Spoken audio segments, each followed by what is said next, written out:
Hello and welcome back, everyone, to Heart of the Swarm, StarCraft 2 commentary on Rocket Rabbit Commentaries. And in this episode, after we have successfully rescued Jim from the clutches of Arcturus by completing Conviction and checking to see if we actually got all the Achievos, I think we did. I'm pretty sure we did. Anyway, we'll be moving on to the Swarm Host Evolution mission, because that's the other thing that we unlocked. And Kerrigan is sad. You have unselected abilities, my queen. You can review them within your chamber. Also, we gotta go select our new power-ups for Miss Kerrigan. Yes. Hopefully it will relieve her anxiety in the days ahead that she will have a fully utilized loadout and ability efficiency selected for the sake of getting a grasp in the battle. My queen, your mind is closed to me, to the entire swarm. I do not understand. She is the sad person. You do not. It's alright, well, I mean, if you need an extra second to decide where to go next and what mission, that's okay. You can take your time. Not. And Abathur is just concerned about improving the swarm. Ready for augmentation. Discovered creature with beneficial sequences. Allow swarm host to produce flying locusts. Ooh. Must consume. Acquire essence. Improve swarm. Not the bees. Not the bees.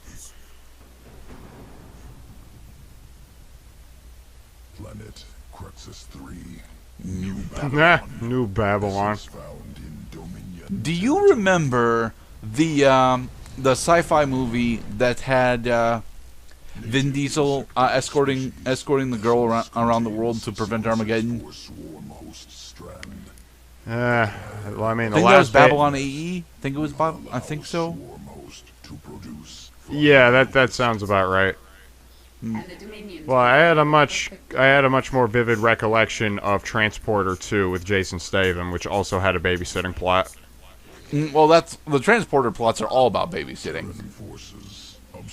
And increasingly young infants.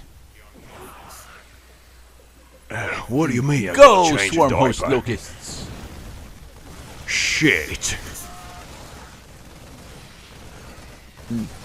Just use the locusts and then walk past them for everything. Yep. Crab people, crab people, crab. I wouldn't actually call Swarm Hosts to be crustaceans, to be perfectly honest. Well, they got shells. I know, but I would think they're more closely related to pteropods than crustaceans. Gonna kick your carapid ass. So this strain allows us to actually have flying locusts, which are interesting, but they're only really interesting because it negates their weakness to ground-only targets. Root here. Unfortunately, they're still locusts, so they're still not actually all that good at what they do. But at least these stay airborne whilst they're attacking things. So yeah, if there's like 15 of them, yeah, you'll lose 10 of them. But they're holy shit. But they're still timed life units, so Oh, one of those deals. Well, that's interesting. They have vanishing.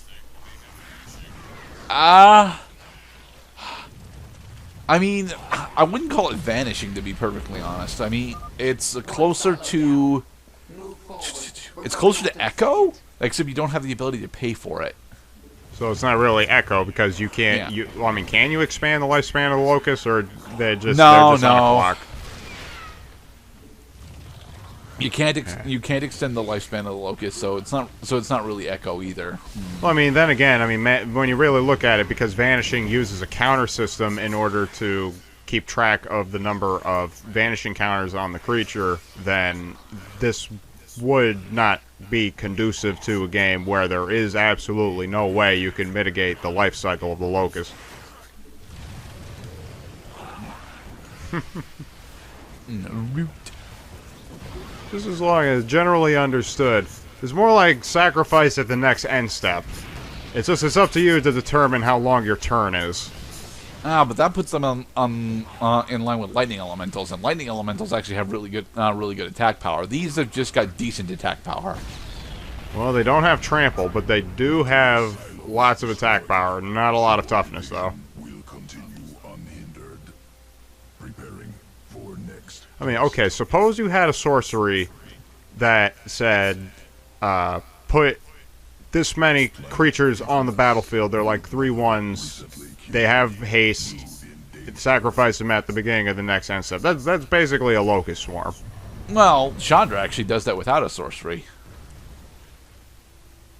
Local organism. Ashworm. Ashworm. You'll notice that the Ashworm is effectively Yagdra without the line of acid. Ashmouth. Tunnels through crust. Escapes. That's right. We actually have some pretty powerful lava worms in Magic's history. Damn it! Now I want to go look those up again because those are cool monsters. They're not all that useful usually, but they're cool. Damn it! I mean, the Echo is pretty cool.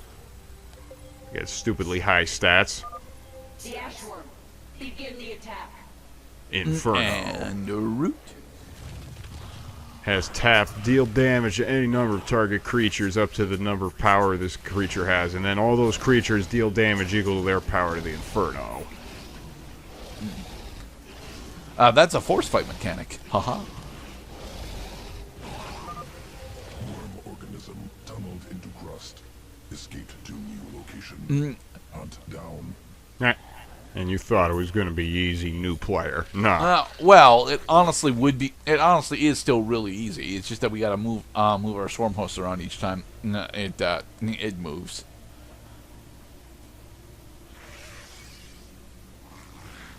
And root you, and then root the other 3. Found him. The difficult part of this evolution mission, even though it's not very difficult at all, is making sure that all of your swarm hosts are in combat when they need to be. It looks like this Ashworm is just supposed to shoot at the target until it's set ablaze. Piece collected. Or until it has become deaded. Host strand. Creeper strain. Tunnels through planet's crust. Appears at location of choice. Now, the deep tunnel skill that the creeper strain is blessed with is honestly really awesome. It's just that we're only ever gonna have bases that need defending like this, like twice throughout the entire campaign, and one of them is gonna be coming up at the very end. So like, there's no real reason to use a limited amount of these. In order for swarm hosts to be effective, you need to have lots of them. So I don't like the swarm host mentality, honestly. They are interesting units to use. They are. It's just I'm not good with them, and they require a bit more resources than I like. They eat up a bunch of supply. They require microing that doesn't make sense to me. I have lots of small complaints about swarm hosts. So the ability to generate units, that's like being walking little unit factories is interesting. It is, but the units that you get aren't all that good, and they die after a limited time. So as long as your swarm hosts stay hidden, then you can keep propping attacks up against your opponent. While but you need a lot of swarm hosts for those attacks to mean anything. Returning to evolution pit. Well, as long as they don't find the swarm hosts. Ready for integration. Await. 2 locusts don't kill anything, dude. Alright, so yeah, we're getting the carrion strain because flying locusts are pretty much universally better than grounded locusts. Do you want this or that? I personally prefer the purple color scheme for a majority of our units, but we end up going with green several times, specifically because it's just a better evolution. We are picking up a strange psionic signal. It is Zerg in origin, but not part of the swarm. And so we are off to Skygar Station to investigate this strange signal. Alien soldiers, the hybrid, are your greatest threat. Indeed, they are, Shadowed Figure. Meet me at these coordinates. Can do. The Dominion is controlling hybrid. Our invasion of Korhal will fail. This lab must be destroyed. So we didn't actually do the Terran Brood War campaign, so this character doesn't mean all that much to you as it does to me, but I really like this callback. Oh, so the Shadowed Figure is another returning character. Yes, one who was killed by betrayal. much like Phoenix was. My queen, the infested Terran who contacted you waits over there. He claims to know He's you. infested. Who are you? You will not recognize me. I am Alexis Stukov. Hi, Stukov. I like you. Well, we both seem to be Zerg now. Indeed, and we share a common goal, the destruction of this facility. Stukov is very Russian, as are the rest of the United Earth Directorate. Combining protoss and Zerg DNA to create monsters. Yes, and then I will cruise your battleship, awaiting orders, Captain. Together. Alright, the real reason why I like seeing Stukov here is because in HOTS he's fucking amazing to play with. Not in Heart of the Swarm, but in Heroes of the Storm. Fascinating. Implications disturb. I want to How so? destroy his body. Modifications of Stukov, second only to modifications of Primal Queen of Blades.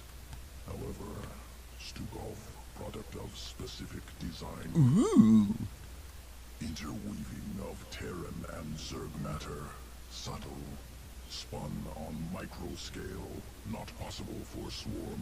I'm not entirely sure what the fuck that means, although the implication is that Nerud's got better abilities than Abathur does, as Kerrigan mentions here. From Abathur, untenable to oppose.